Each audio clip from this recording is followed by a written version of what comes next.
Right now, there's a planet somewhere in the galaxy where it rains glass, sideways, at 3,000 kilometers per hour. Its sky is a roiling orange haze, and the surface temperature is over 1,000 degrees Celsius. Scientists know this, in detail, without ever sending a single spacecraft anywhere near it.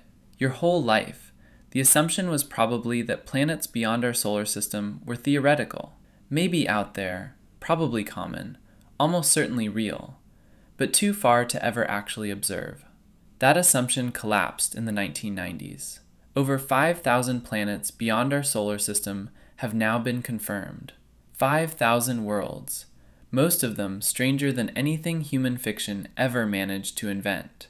And the nearest confirmed ones are still 4 light years away, a distance so enormous that our fastest probe would take about 70,000 years to arrive. So how do we know any of this? You can't go there. You can't even properly see in that direction.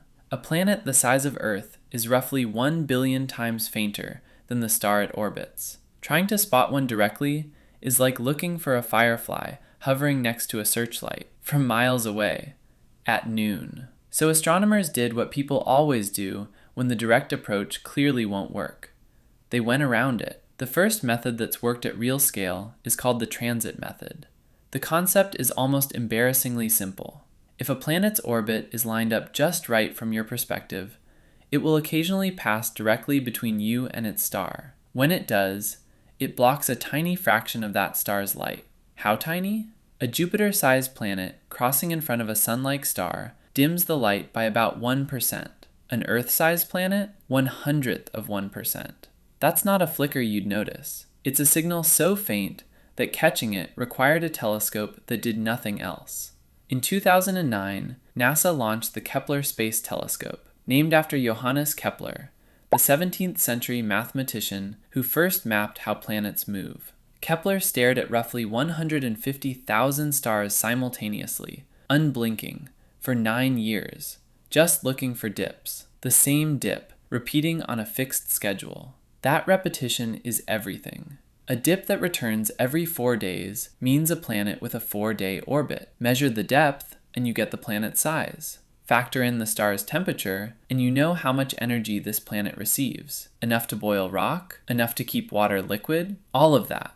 From one blinking point of light years away. Kepler found thousands. Planets with orbits so short they complete an entire year in less than 1 Earth day. A world where the atmosphere is literally being ripped away by radiation. Planets orbiting 2 suns simultaneously. Yes, exactly like that Tatooine sunset, except these are real.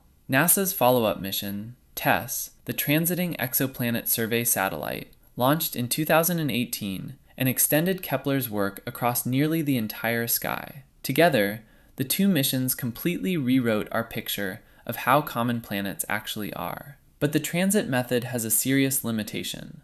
It only works if a planet's orbit happens to face you at exactly the right angle. Most don't. For every world you catch crossing its star, there are dozens out there tilted slightly wrong, completely real, completely invisible. The radial velocity method catches some of those, and it's built on a piece of physics you've encountered your whole life. When a fire truck drives past you on the street, the siren shifts pitch, higher as it approaches, lower as it pulls away. That's the Doppler effect. Waves compressing as the source moves toward you, stretching as it moves away. Light does the same thing. Here's what most people don't think about. Planets don't just orbit their stars. The star moves back. Both objects orbit their shared center of mass. For a large planet orbiting close to its star, that center of mass can actually sit outside the star entirely. So the star traces a tiny wobble in space as the planet circles it, sometimes moving toward you, sometimes moving away. Its light shifts, blue when it approaches, red when it retreats. In 1995, Michel and Didier Queloz were tracking exactly these shifts in the light of a star called 51 Pegasi. They found something wrong. The star was wobbling on a 4-day cycle, which meant a planet was completing a full orbit every 4 days, almost touching its star. A gas giant half the mass of Jupiter, surface temperature over 1,000 degrees, orbiting closer to its star than Mercury orbits ours. The models said hot Jupiters couldn't exist. Mayor and Queloz had just found one. 2 decades later, they received the Nobel Prize in Physics. Mayor and Queloz spent years staring at imperceptibly small wobbles in starlight before finding anything. If you've made it this far into a video about light curves and planetary wobbles, you are clearly my kind of person. Hit subscribe, there's more where this came from. Now, transit method, radial velocity, between them they account for most known exoplanets. But there's a third technique that uses completely different physics: gravitational microlensing.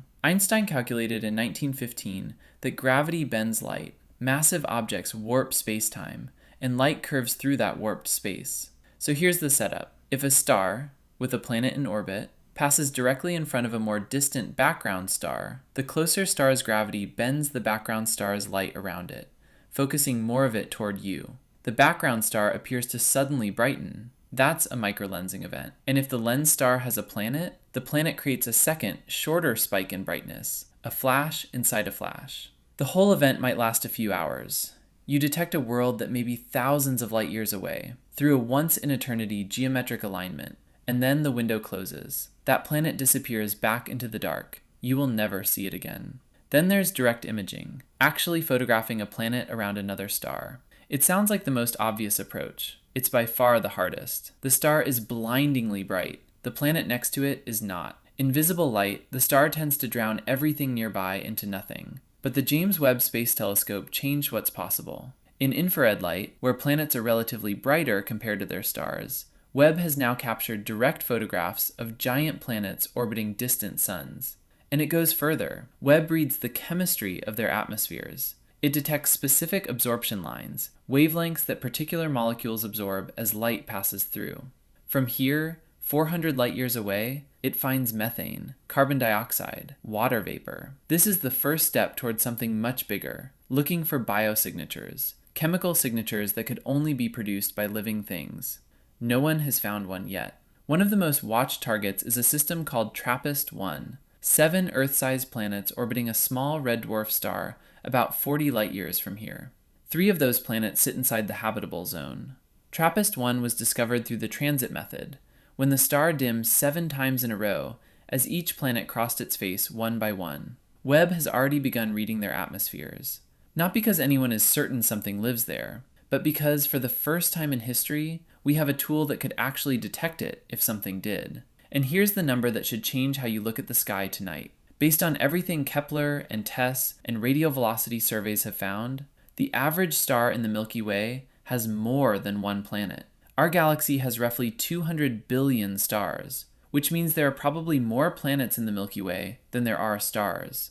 You could look up at any random point of light tonight, no telescope, no equipment, and statistically, something is orbiting it. Right now, there's a planet where glass falls sideways through a haze of vaporized iron. You know this, not because anyone went there, but because that planet, like every planet around every star visible from here, leaves fingerprints in the light, and now there are people who know how to read them.